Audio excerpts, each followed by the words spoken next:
we're all getting screwed by this. It's not just men, it's women as well. Nobody is happy about the state of the country right now. The idea that women are cavorting around and like, yes, we won, this is amazing.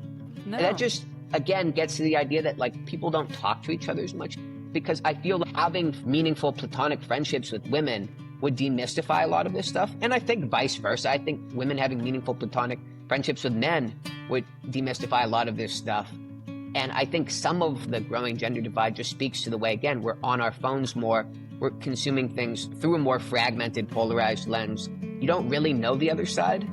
And so it's much easier to project some sort of narrative on how they feel. But at some point, the challenge is that becomes almost a self-fulfilling prophecy.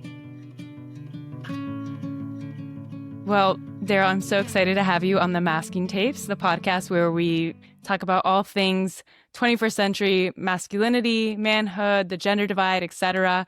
And today I have on Daryl Auguste. Daryl's a key opinion leader at the intersection of style and culture with a largely male and young male audience. And as a stylist and a content creator, he's built up a following, especially around your streetwear. But beyond that, he's also done research leading up to the 2024 election about listening and social listening to young male voters. So I'm so excited to have you on the pod. Daryl, do you have anything to add to that? Did I miss anything? No, I think that's great. I mean, that's better than I could have done. Thanks, Carolina. Yeah, Of course. Happy to be here. Of course. Well, as you know, I start off every episode with one question, and that is, Daryl, from your perspective, what is one of the hardest parts about being a man right now? Sometimes it's a little hard to differentiate like things that are endemic to being a man, like are they biologically wired, whatever, versus things that might be self-imposed or imposed on you. I think probably just the way that you're sort of oriented towards emotional regulation and the idea of like maintaining a certain degree of like calm or at least outward facing indifference to the circumstances in or around your life, but feeling like an orientation towards repressing things for the sake of maintaining this sort of outward facing persona, whether it's like strength or sort of indifference. It's definitely in my life been like a challenge that I've had to sort of interrogate at times. And I think that's true of a lot of my peers as well. When did you realize that you were expected to kind of have this outward indifference? That's a good question, because I don't think that was something that was ever imposed on me. I think my parents were very sort of supportive. I think had I wanted to be emotional, I think that wouldn't have been something that was talked down or discouraged. But I think it was just something I kind of internalized, probably through a lot of and not just internalized in a negative sense, but valorized just growing up, like watching, reading some of the stuff I did, having characters that sort of had a similar demeanor and kind of wanting that for myself on some level. I don't think it was until much later, maybe university, that I realized that was something that I was really imposing on myself rather than that was something I just naturally wanted and struggled with. It's so interesting that that's part of your answer of what's one of the most challenging things about being a man right now. And then at the same time, you're also a creator and a creative and a stylist. And so that takes a lot of emotion, in my opinion, of how to, market different things and sell and then imagine the audience that you have. How did you get on that path to becoming a stylist and a creator? Yeah, no, that it is an interesting tension there for sure. And even my like handle on Instagram, which is the Inhibitionist, is sort of like a tongue-in-cheek nod to that, because there is this exhibitionist element of being forward-facing on social media and having to sort of center yourself. And when I started out, I was sort of reluctant to do that. And so even the name kind of embodies that reluctance. I think there was a little self-conscious, if that makes sense. And in terms of how that started, I mean, it was really an accident. So prior to the sort of social media stuff taking off, I was working more in like public policy research. I grew up in a family where that's kind of more their background. There's no like, I think for a lot of people in creative spaces, they have a template in the form of a family member who's like a writer or an artist or in the fashion world. I definitely didn't have that. My parents, who are amazing, are not creative people, so to speak. So I never envisioned or thought it would be possible to do something like that. I was working for SAG-AFTRA doing like research around like media and unions, that kind of thing. And the pandemic hit, and of course, like the film industry gets shuttered. And so I was a contractor. So I was one of the first ones to get laid off. And like many people during that time, found myself with a bunch of free time and needed like a way to fill it. And I had been collecting clothing for a while and had been into sort of fashion, but it had always been a very private sort of thing. And I just started posting every day during the first few months of the pandemic, just like outfits, and I would do like a little commentary, but then it was like mostly outfits, and it was like kind of embarrassing. It was me just with like a self-timed tripod, just like wandering through Washington, D.C., wearing these sort of bizarre outfits. You can imagine like the looks I got, because D.C. is not a very It's not a fashion-forward fashionable, city. no. Not really, no. I'm sure there are exceptions, but and it's sort of just, it took off pretty quickly, and I don't know. I might have kept doing it if no one had cared and no one had liked it, but it definitely felt good to have like positive reinforcement and like have people follow me. Well, I think what's so interesting is that we're having this conversation about your background where you're a stylist and intersecting in the fashion world. And I don't know if you saw, but GQ just came out with their October issue. And GQ, a large men's fashion magazine, has made their October issue the State of the American Male in 2025. And I haven't seen that. yeah, I'll send it to you after. But what do you think that the state of the American male is today? What do you think are the biggest issues facing young men? Oh, wow. I thought you were going to say like, what's the something about men's fashion?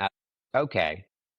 That Curveball is right very there. interesting. Curveball. Yeah, I mean, but it is interesting that a fashion magazine is trying to interrogate something like that. And I do think speaks to to a degree, to the extent that like fashion has permeated more like hetero male culture. There's so many gay designers, and that's like, it's more like that was something, even when I was in like high school and first sort of getting into fashion, that was still like, oh, you're a little bit weird, or like, this is, I mean, it's a dated term, but like, I think when I was in high school, people still used the term metrosexual, which was like, yeah, for all the Zoomers out there, I mean, it's probably made a comeback, ironically, for all I know, but was like a term used for straight guys who had what were perceived as sort of like gay, or like either qualities or sort of mannerisms. And one of the biggest ones was just being into fashion and dressing that way. So I remember getting like made fun of in high school for as a straight guy for trying, because I like clothing and blah blah blah. Back to your question around the sort of like state of the American male. I mean, I think it's kind of difficult for me at times to differentiate problems facing the American male versus problems facing Americans and young Americans generally. Like a lot of these issues are not unique to men in terms of economic uncertainty, sort of declining quality of life, feeling like we're worse off than our parents. That's not you. Loneliness is very Loneliness. much apparent in young women too. Yeah. Like, so none of these things I think are unique to young men. I think, in a lot of ways, it feels like the political headwinds around young men drifting right are really what sort of catalyzes conversation, because people are sort of trying to look for an explanation relative to that. Because, 10, 15 years ago, there was this sort of, and I think I bought into it at the time, there was this idea that sort of there were, and like the politics of young people were inevitable, and people were just going to drift left exponentially over time, and there was no coming back. And that's just how it was going to be, men and women alike. And we see, at least certainly in the case of men, especially like younger men, like 18, 24, something like that, that hasn't been the case. And so it's sort of given rise to a lot of, sort of questions. If you were to think of like what are the three biggest issues facing young men right now specifically, like what in your opinion do you see? I'd say principally is like social isolation and lack of community and support systems, like amongst groups of young men. They're not really robust support systems internal to sort of male friendships and male relationships in the way that there might be for females. And I think there's some research that bears this out. But I think also anecdotally, I think that's been my experience as well, is that the women in my life have had like more dynamic sort of friendships and like are more likely to lean on each other and communicate with each other regularly and support each other regularly and are more open with each other. And I think that's part of it too when we talk, going back to earlier, about it being difficult sometimes, feeling this urge, whether self-imposed or feeling it sort of naturally, to sort of repress things and not to discuss them with your peers, whether it's because you don't want to be seen as weak or it's because that's not how you want to see yourself. You want to be strong. You don't like the idea of going for help and like being vulnerable. That's number one. I think two would be just an increasingly uncertain future. A lot of it is economic. And I think one of the principal anxieties that is downstream of a lot of the right-wing pivot is this economic anxiety, this feeling like, oh, you could have taken for granted 20 years ago that you would be able to provide for yourself and for your family if you wanted one as a man. And that's increasingly up in the air. Again, not just for men, but for women as well. But I think men are coming from a place where there was more of a baked-in assumption 20 years ago. I think that's something that women have not had. And so in that sense, it's kind of, you could describe it as a loss of privilege. You could describe it as a loss of certainty. However you want to sort of frame it, I think that's a big part of it, is just like the decline of certainty around sort of a stable economic life. Can you help me understand something? Because as I completely agree with you on this, and I think that it is a huge issue, and we see economic anxiety as one of the biggest worries amongst young people in general, but young men especially, because men are continued to be expected to be the provider. And with all that uncertainty, it also feels like there's this desire for risk taking in a very strange way. For example, sports betting, online sports betting has seen a massive rise. And part of that is because of the legalization of it. But to me, I'm like, that is such a risky economic behavior to take part in. And we see that bankruptcies go up in states that legalize online sports betting. So what is the turn? And then we think about Bitcoin too, where that's a whole nother one where it's a lot riskier too. So how do you justify these concerns about the uncertainty of the future with also a shift in behavior towards more of these uncertain bets, if that's a framing, if I'm saying this right? I think like increased uncertainty in a lot of ways is correlated towards like a lower risk aversion, because there's this sense that like, oh, how much worse could things be? I have no way to dig myself out of this. The future is bleak. The future is hopeless. So what's the downside in taking these sort of high risk bets? You'd think that like a more uncertain sort of landscape would lead to more risk aversion. But I think the way it bears out is the opposite. And this feeling like sports betting, meme coins, whatever, these are one of the only ways you can get ahead today. You used to be able to work, 9 to 5, 40 hours a week. And I think that the idea of crypto and sports betting and stuff like that is really tied to a feeling of, what do I have to lose? But another reason for that also really feeds into the third sort of a thing I was going to mention in terms of problems facing young men. And this one is certainly not restricted to men, but it's just the nature of social media and the way that it's sort of, the term like hyperstition? No. A lot of it is discussed in the context of social media and new media, like producing a narrative or creating a narrative that through repetition becomes reality. And I think there's a lot of hyperstition that takes place on social media around in ways that are often very like, they call in like internet parlance, like black pilled or nihilistic, around the future and around this sort of sense of hopelessness. And I think it's really easy to sort of absorb that when you spend too much time online, because those kind of narratives tend to rise to the top. Like they basically also say, this isn't your fault. This is beyond your power to control.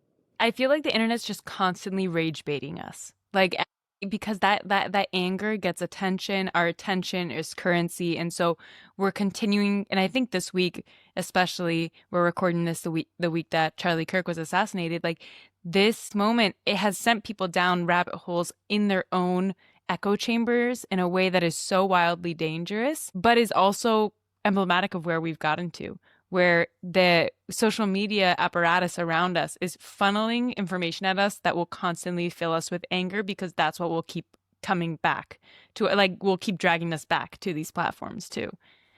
And so I Yeah. think that black pilling, I haven't heard black pilling before. So it feels like that right now, especially. Yeah, yeah. I'm too online, so I know these terms.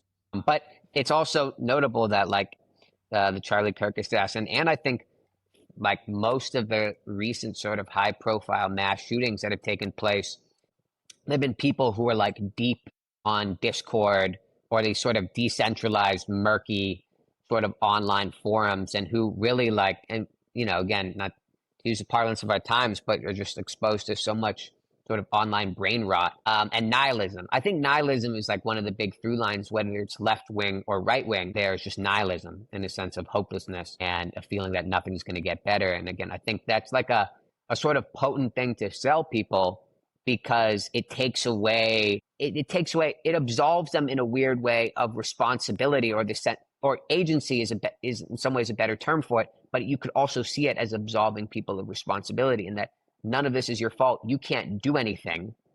You might as well just like fall deeper and deeper into this rabbit hole, and at least you can commiserate with people who are equally unhappy or sort of nihilistic about the future. Yeah. I mean, that's the thing, because like nihilism or even absolute cynicism is actually disempowering because it makes you feel like you actually don't have that sense of responsibility to help make things better.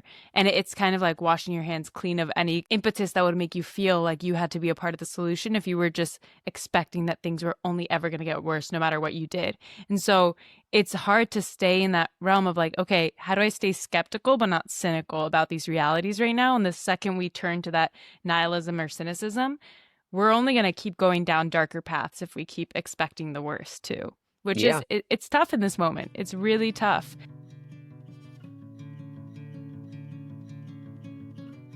At the intersection of coins and Charlie Kirk, though, we were talking earlier about there's a meme coin now. Can you tell me a little bit about that, of a meme coin about of Charlie Kirk? Well, yeah. Well, this just gets to how like dissociative the internet is, and especially these sort of slightly deranged corners, which crypto there's no intrinsic value to most of it. So the only driving sort of factor for people or motivation is making money. So Charlie Kirk gets assassinated, and within, I mean, probably like 20, 30 minutes of the news, there are three different cryptocurrencies launched in his name. I think two were called Charlie, one was called Kirk, whatever. And I think they reached at one point a combined market cap of like, I want to say like 15 million at the sort of apex. And I haven't checked on them recently. I'm sure they've declined. But basically, the motivation is like downstream of an attention economy, right? This is the dominant news story of the day. Let's create a coin. And the whole thing with meme coins is basically a Ponzi scheme. You're trying to get other people to pay into it. So the market cap goes up, the price of it goes up, and you get out before it collapses. And so these are just people who launched a coin very cynically. Like none of them are donating any profits to Charlie Kirk's family or an organization of their choice, whatever. It's all about like generating attention, getting people to put in their money in the hope that they can make money as more people put in, and getting off the roller coaster just as it sort of reaches the top, which is like video games and the gamification of everything. And it Yeah, feels like fun and exciting to people to watch a ticker go up. Yeah, I it can feels sort of made up, sympathize with that. honestly. Yeah, I Oh, think it is kind of made up. because we've seen these things in our hands and simulations of like it doesn't feel as real because it looks like reality looks just like fiction, and fiction just looks like reality now because you can basically, with AI too, anything can look so real that you can't trust anything. But at the same time, when it is real, you also don't have that same like sensory capacity to understand that it's like truly this is real money getting played with and real lives getting played with or harmed in the process. One of the other questions that GQ asked in this special edition was, where do we go from here? And where do men go from here? And so to you, what do you think are some of the most compelling or impactful ways as a society that we can respond to all these challenges that you just outlined? Yeah, I think Like in-person relationships, I think are the driver of so much meaning and like so de-radicalizing, whether that's, and I don't mean de-radicalizing necessarily politically. Like I think nihilism is a little bit apolitical, or it doesn't neatly fit in one box, but it is a type of radical belief system. And I think having meaningful in-person relationships and connections and just going to a space, whether it's a friend's house, whether it's like a social gathering, whatever, with frequency, I think really that is as important as anything, especially at a time where people are spending more and more time alone in their room scrolling, with that sort of social media supplanting a lot of those in-person experiences. And like, it's something that can feel similar. And I mean, I'm not discounting like social media as a way to form community and that they're meaningful relationships, but I do think there's something kind of transcendent about the in-person. And so I think responding to problems around young men and people in general, but young men, by creating more space where men can spend time and hang out, I think goes a long way. I think having, like in some cases, an aspirational component where it's addressing sort of some of the underlying economic concerns, whether it's like job training or networking or whatever, also really helps. And I think can also drive attendance or buy-in with those kind of things. And I think this is actually something where I see there being real progress made, even though there's ebbs and flows, is dropping some of the stigma around men being vulnerable or opening up and forming communities and like putting themselves forward in the way that's sometimes necessary to grow closer to people. I think if you're always guarded and trying to sort of project a version of yourself, that even if you're in an in-person setting can be inhibiting in terms of your ability to form deeper relationships. And I do see like a lot more in my lifetime. I've certainly noticed an increase in sort of rhetoric and conversation around like men supporting other men and opening up and being vulnerable. And this is a good thing. And I think as the politics of it go, I think a lot of the right-wing shift from young men isn't deeply ideological, but is like a lot of it is reactive nihilism. Is feeling like the progressives have been ascendant for the previous 20 years, and we feel like during that time our lives have been getting worse, or the forecast for our lives has been getting glummer and glummer, and we see progressivism as like the main cultural force during that time. Therefore, we blame progressivism, and that's not to excuse anything. It's just to say, in like my conversations, in my experience, it's not totally ideologically coherent, and it's not deeply ideological. It's reactive, which doesn't mean it's not dangerous, which doesn't mean it doesn't pose real issues. It certainly does. But it's to say that, like, I think a lot of that can be headed off by providing a real alternative that does like deliver sort of meaning and value to men and people in general.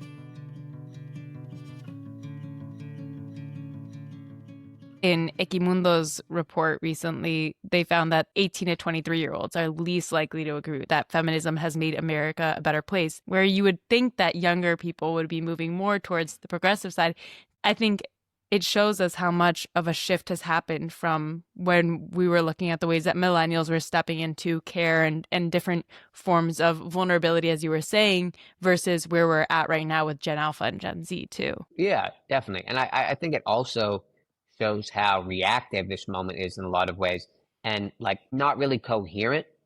I don't say that to dismiss people who feel down or feel whatever, but that is to say some of the backlash you see is around this idea that feminism, or like the feminization of the workplace, blah, blah, blah, like women in the workplace, has been like a real net negative for men. And the solution that they sometimes propose is this idea of like the trad wife, or sort of women back at home. But it's like, if you look at the US economy and the way it ascended in the post-war era, that's explicitly and incredibly tied to the fact that women went into the workplace. And so the idea is like, so you want the economy to get better, you want your economic prospects to get better, but you want to take half of the workforce out of the workplace and you want to stick them at home? Like that just doesn't make any sense. Whatever your beliefs are on feminism, blah, blah, blah, that would not work out. That would be a fucking disaster. It would hurt all of us. Yeah. Yes. And it's just not that's not economically coherent. And so that to me feels like reactive grievance politics. And it's like you're looking for someone to blame. But we're all we're all getting screwed by this. It's not just men, it's women as well. Nobody is happy about the state of the country right now. The idea that women are cavorting around and yes, we won. This is amazing. And that No. just again gets to the idea that like people don't talk to each other as much and interact because I feel having like meaningful platonic friendships with women would demystify a lot of this stuff. And I think vice versa. I think women having meaningful platonic friendships with men would demystify a lot of this stuff. And I think some of the growing gender divide just speaks to the way, again, we're on our phones more, we're consuming things through a more fragmented, polarized lens. You don't really know the other side.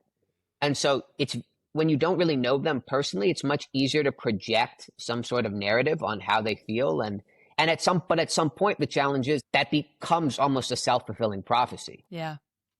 I think what's really interesting there is this idea of not knowing the other gender. And I think part of what has made me get to this point with having this podcast is because I've had so many wonderful platonic male friendships in my life and friendships with my brother too. And being able to listen and understand. And I know that sometimes when I'm speaking to women who have zero platonic male friendships, they're like, why would you have that level of patience? Or why would you think that, like, what makes you have that level of empathy or whatever it might be? And it's like, I think part of it is like, we do not have enough young male female friendships right now, especially in our generation, because of this growing exasperation and frustration. And I was recently talking to some 16 and 17-year-olds, and I asked them what one of the hardest things right now about being young people were. And these two boys who were tall, athletic, 17-year-olds were like, everything is about the looks. Like, you don't get in relationships anymore because of that you like the personality of the other person. And they were saying, like, because of social media and because you want your relationship to look some kind of way on social media, and this was partially true when I was in high school too. Like, it's not completely new at all, but I think because of the hyper focus right now on appearance, because that is what you project to the world always, young people are getting into relationships not because they are compatible with chemistry. Like, chemistry is not even a thing. It's visual chemistry in a way. And so I do think that the more and more we aren't thinking about that and how to build friendships, the worse and worse the relationships that the future generations get in will be. Yeah, So no, I agree with all of that. Yeah, it's funny that the looks maxing, looks matching kind of thing.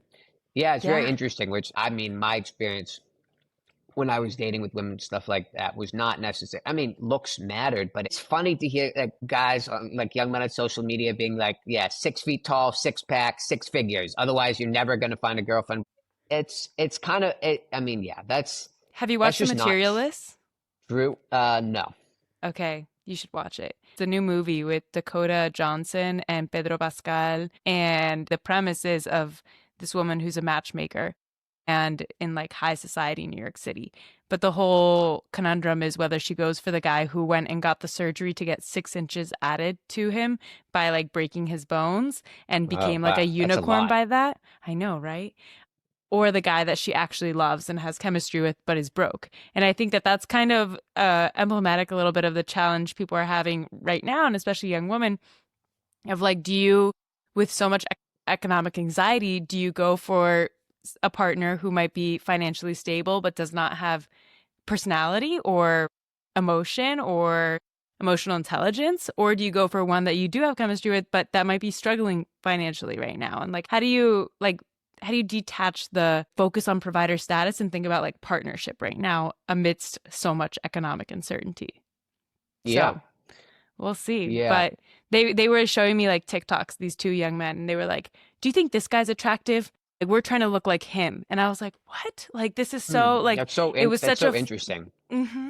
It I was mean, on one hand, that like reflects, you could say that reflects a greater deal of vulnerability or willingness to admit that like how you look matters to you. When I was growing up, like seeing yourself that way as a man and like being vain in that way was like considered kind of, I don't know it if was an weak is ick. the word, Yeah, but yeah, it was like, why would I give a shit about that? Blah, blah, blah. Like it too made cool you for seem that. insecure and you're trying to seem deeply self-possessed and totally secure. And so the idea that you'd be insecure about your looks or be trying to sort of, yeah, like looks max or perfect that kind of stuff is like a bizarre sort of offshoot of that, which, yeah, I mean, at times feels quite dysmorphic.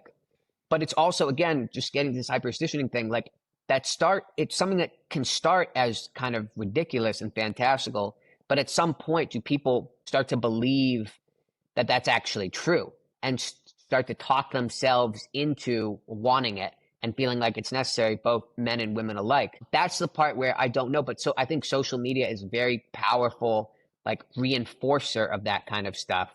And in general, I think if you look at some of like the gendered polarization and the rise of that, like South Korea is a great analog in the sense that South Korea is one of the most technologically advanced countries around social media, whether it's live streaming or other kind of stuff. And I think like as we transitioned out of like still photos and text-based social media, a la Facebook, like early Twitter, even early Instagram, into like short form video. But now most of your creators, you constantly seeing what they look like.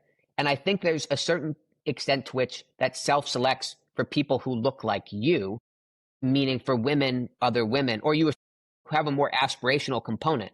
So for men, they're more and more of the creators that they're looking towards are men, women, vice versa. Yeah. And so I think it's kind of inevitable if men are consuming more and more content from men and women are consuming more and more content from women, they're going to get gradually further apart on their understanding of each other, and things are going to kind of segregate in that manner. And so I do think a little bit of it's just like a byproduct of the medium. It is interesting how different groups segregate into different sides of the internet too, which is also what is so dangerous about this all. But Daryl, I wish we had time for so many more questions I have for you, but I have to end on the question that I end every podcast on is, Daryl, what is one of the things you love about being a man? Growing up and throughout my life, I never really principally, like, being a man was never something that was in the front of my mind when I thought about my identity. And I think to a lot of in a lot of senses, I mean, that's something that I like being a man, or I don't take for granted about being a man, is the way that these things aren't imposed upon you as much. Now, that also is a byproduct of like the household I grew up in and like not having certain tropes. Like certainly not all men would say that they did feel things about being a man were imposed on them. But I think for women, it's a little bit different because the world will impose it on you in a more visceral way than it will a man. I guess I do love like my like male relationships. I love like at times like the irreverence of it. And like, again, they're different than female relationships. I like that we can like talk shit to each other like with love. And I like having that kind of camaraderie. And like, I really value my relationships with other men.